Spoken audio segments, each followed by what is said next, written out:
Hey guys, welcome to the channel. In this video I will show you and tell you how to redeem codes in Archero 2. So guys, firstly of course you will have to find the codes. In my case I have this website open for you that I will show you a bit later.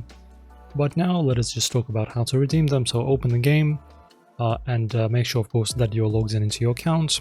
Tap the gear icon usually found in the top right bottom corner of the main menu. After that, find the code redemption option, look for a section called redeem code, gift code or similar.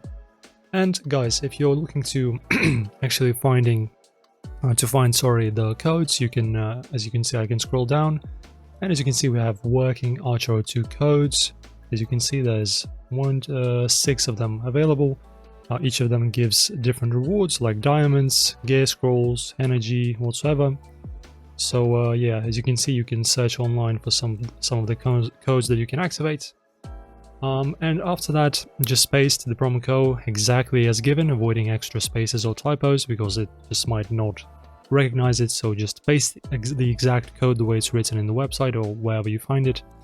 And after that, confirm and claim, tap redeem to confirm, and your rewards should be added to your account instantly.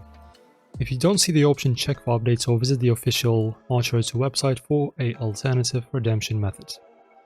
Guys, thanks for watching. Hopefully this helps you out for some free rewards in the game. Thank you for watching. Press like, subscribe. See you in the next one.